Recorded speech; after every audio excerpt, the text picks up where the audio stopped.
तो प्रहलाद जी ने समस्त बालकों के लिए दिव्य ज्ञान की चर्चा सुनाई और कहा कि भैया जीवन में भजन करो। ये मानव जीवन जो मिला है भजन करने के लिए मिला है।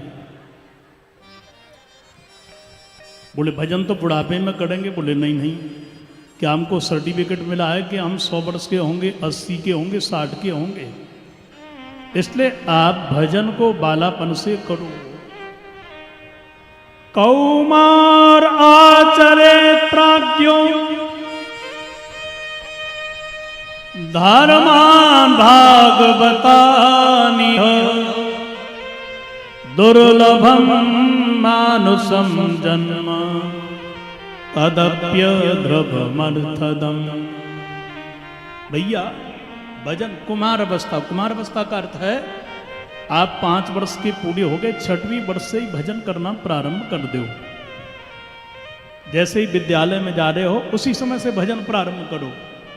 एक कोई जरूरी नहीं कि आप 50 वर्ष के हो जाओगे, 60 के हो जाओगे, 100 के हो जाओगे, बीच में टपक गए तो सब कर लोगे, भजन नहीं कर पाओगे। इसलिए भजन बालापन से करो। जैसे विद्यालय आप छोटे में जाते हो, बुढ़ापे में जाओगे तो लोग हंसेंगे कि नहीं हंसेंगे? बोलो क्यों जी? ऐसे ही भजन बालापन से करिए, अभ्यास करना पड़ता है इसका। और धीरे धीरे भजन करोगे तो मन आपका निर्मल हो जाएगा और फिर आप स्वयं भजन में रम जाओगे। ये मानव जीवन है भैया, बड़ी मुश्किल से मिला है, बहुत परिश्रम से मिला है। इसलिए आज से ही भजन करो। पर तेरे पिताजी हमको छोड़ेंगे? अरे भैया कोई हिरणा कुछ अभिमानी जो सके तुम्हें मारी। वो क्या कर सकता है? स्वयं मरा हुआ, स्वयं डरपोक, वो क्या कर सकता है? इसलिए आओ भैया मेरे साथ सब मिलकर के भजन करो। और सब बालकन में भजन कीनो। जो दिव्य नाम संकीर्तन की महाराज ध्वनि हिरण्यकशिपु के कानों में पहुंची, सो हाथ में नंगी तलवार लेकर के दौड़ के आ गया। सब बालक नाच रहे थे, हरि कीर्तन कर रहे थे। हिरण्यकशिपु ने आकर के आवाज लगाई, प्रहलाद। सारे बालक शांत हो गए, प्रहलाद जी भी शांत हो गए। पिताजी आप, आज तुझे जिंदा नहीं छोड़ूंगा मैं, बता तेरा नारायण कहाँ है? बोले पिताजी मेरा नारायण कहाँ नहीं है, आप बताओ ना। हर जगह तो में मुंह में खड़ग खम्भ में कहाँ नहीं है?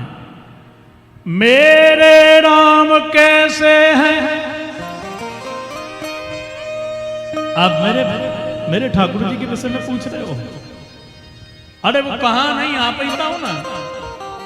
मेरे राम कहाँ हैं तुम मुझसे पूछते हो? तो मुझको तो वे ही सर्वत्र दिखलाते हैं।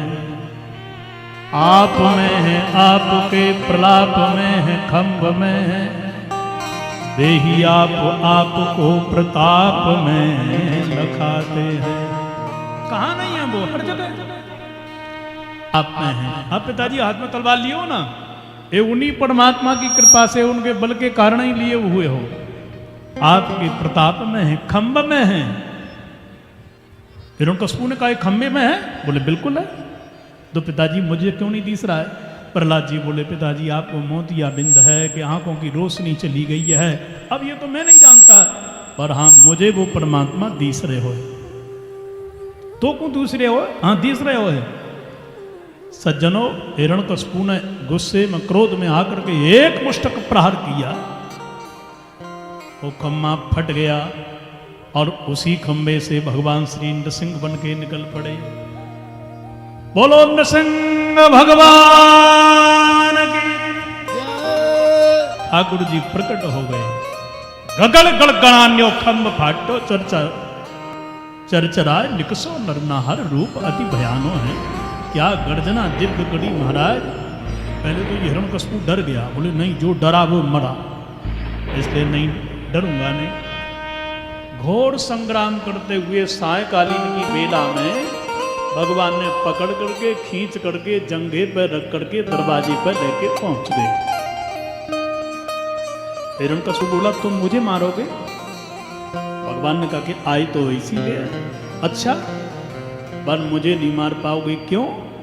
मैंने वरदान लिए हैं ब्रह्मा जी से। क्या क्या वरदान लिए हैं? बोले मैं बाहर भीतर नहीं बढ़ूंगा। भगवान ने कहा इसीलिए तो तुझे खींच के दरी पे लाया हूं। अरे ये तो गलत हो गया, फिर भी नहीं मरूंगा, क्यों? बोले मैं रात में दिन में नहीं मरूंगा। भगवान ने कहा रात होती है अंधकार जब हो तब, दिन होता है जब सूर्य का प्रकाश हो, ये संध्या की बेला है, अब तो मरोगे। अरे राम राम, ये तो झूठा हो गया सब, फिर भी नहीं मरूंगा, क्यों? बोले मैंने वरदान लिए ऊपर नीचे नहीं मरूंगा। भगवान ने कहा कि इसीलिए तो तुझे मैं जंघे पे रखे हूं, फिर भी नहीं मरूंगा, क्यों? 12 महीनों में मेरी मृत्यु नहीं होगी। भगवान ने कहा कि तुम्हारी तेरही के लिए हम पुरुषोत्तम बना के लाए हैं। ये मलमास जो आज बैठे हो ना, इसमें जो भी सुकृत करो, जो पुण्य करो, ये अनंत गुना इससे लाभ मिलता है। तुम्हारे लिए बना के लाए हम। हिरण्यकशिपु तो परेशान हो गया। ब्रह्मा जी की सृष्टि में नहीं मरूंगा। भगवान बोले ब्रह्मा मेरी सृष्टि में बनता है, मैं ब्रह्मा की सृष्टि में नहीं। अब हिरण्यकशिपु ने विचार किया कि मैं ठग गया। हे भगवान, मैं तो विचार कर रहा था कि मुझे वरदान इतने मिले हैं तो मैं मरूंगा नहीं। इंसान सोचता है कि मैंने ये कर लिया वो कर लिया। सच्चा ठगिया वो है जो दूसरे को ठगता है। जिसको ठगा जा रहा है वो परेशान नहीं है, ठगने वाले को हानि है। उसका यह लोग परलोक दोनों खराब हो जाते हैं। एक सज्जन बॉम्बे में घूमने को गए तो गांव के ठगिया थे, सोचा कि शहर में जाकर के पैसा कमाएंगे। तो गया शहर में, और शहर में जाकर के बॉम्बे में पहुंचा तो वहां 40 मंजिल की कोठी को निहारा, देखा, वाह क्या बात है। इतने में शहर का ठग था, उसने देख लिया कि ये गांव का व्यक्ति है। अरे भाई क्या कर रहा है? बोले भाई साहब मैं ये बिल्डिंग देख रहा हूं। पर ये बिल्डिंग देख रहे हो, बिल्डिंग को देखने का 1 मंजिल का 1 रुपया लगता है, और तुमने 40 मंजिल की बिल्डिंग को फ्री पर देख रहे हो। इसने विचार किया कि भाई हमने देख तो ली, पर क्या करें, तो अपनी ठगी विद्या वहां चला दी वो देखने वाले ने। उसने कहा कि भाई साहब मैं तो अभी 1 मंजिल से देख रहा था, देखते देखते मैं अभी 20 मंजिल तक पहुंचा हूं, मैंने 40 मंजिल की बिल्डिंग देखी नहीं है। तो शहर का ठगिया बोला कि अच्छा एक काम करो, 20 रुपया लाओ।